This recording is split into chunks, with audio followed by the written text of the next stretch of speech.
السلام عليكم، اهلا بكل متابعين القناه. النهارده الفيديو هيكون خفيف كده، هنعمل قلب كروشيه. طبعا هستخدم خيط كورتوبو، هو خيط تركي.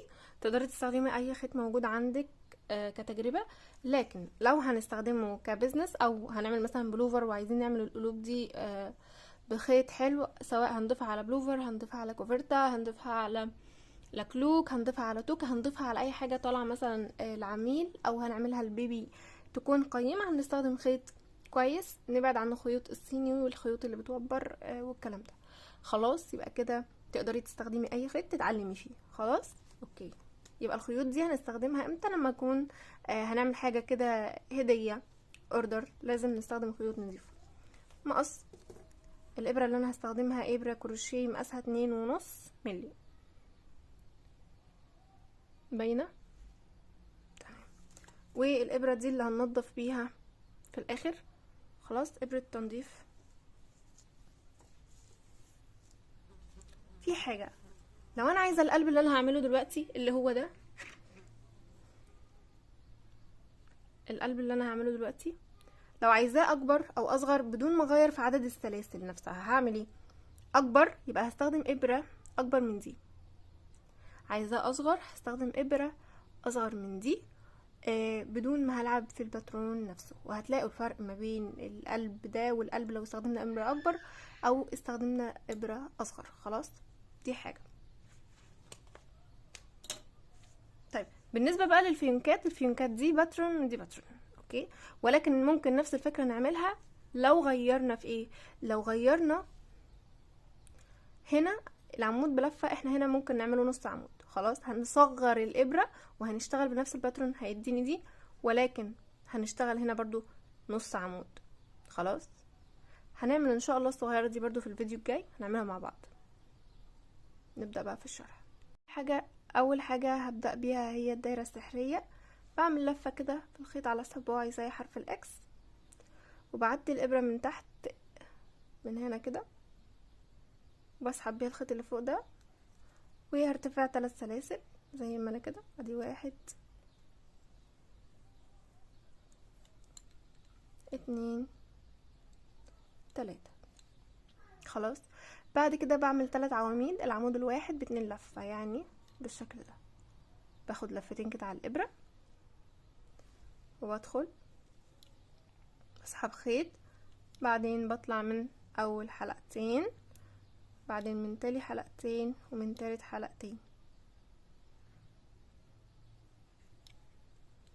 كمان مرة، لفة 2، وادخل في الفراغ، اسحب خيط، بطلع من حلقتين، بعدين من حلقتين، بعدين من حلقتين. العمود التالت بدخل بسحب خيط، بطلع من حلقتين في حلقتين في حلقتين. خلاص، بعد كده بعمل 4 عواميد بلفة واحدة. باخد لفة واحدة وادخل في الفراغ، اسحب خيط، معايا 3 حلقات، بطلع من حلقتين في حلقتين. كمان مرة بدخل في اللفة وادخل في الفراغ، بطلع من حلقتين في حلقتين، لفة، ادخل في الفراغ، اسحب خيط، اطلع من حلقتين في حلقتين. العمود الرابع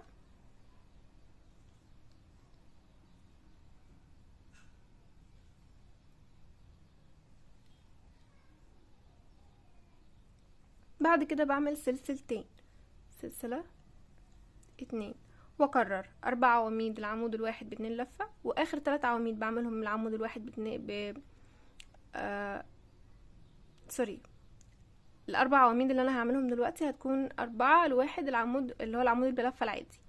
اخر 3 اعمدة بعملهم العمود ب2 لفة، يعني بكرر، هيبقوا زي ما عملت هنا اعمل قصادهم من الناحية التانية، يعني هشتغل 4 عمود بلفة. باخد الخيط الطويل ده معايا، ادي 1، العمود التاني،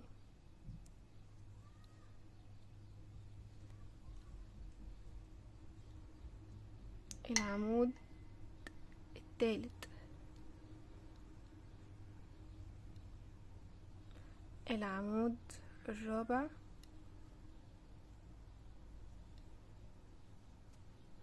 شد شوية. بعد كده بعمل اخر 3 عواميد اللي هو العمود ب2 لفة. ادي اول لفة،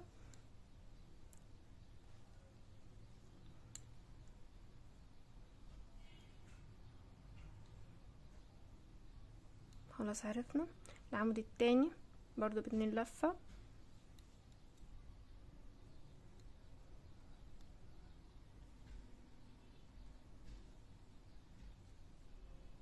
العمود التالت برضو ب2 لفة،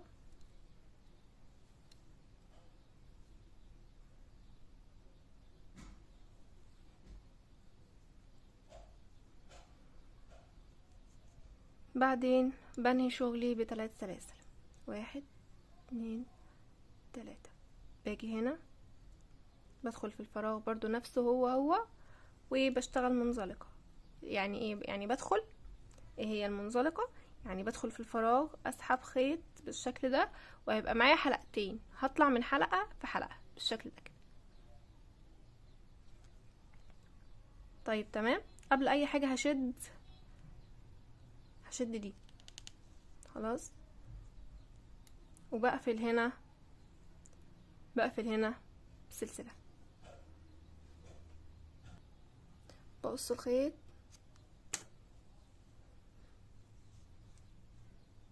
بشد كده،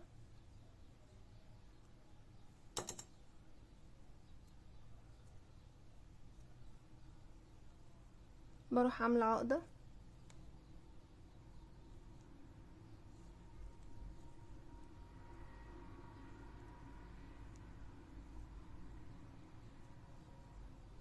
الزيادة دي بإبرة التنظيف وبداريهم هنا كده من ورا، هوريكم. ده ظهر الشغل. باجي كده في الغرز، ما بين الغرز، واتأكد بس ان الإبرة مش معدية في وجه الشغل او وجه العمل بتاعي، بشويش كده بين الغرز. لما بيكون دايما الخيط قصير معايا بحب اعدي الإبرة في البداية كده براحتي يعني عشان ما يتفكش مني، وبعدين اعدي الخيط كده واسحبه. بعدين بقص اي زيادات.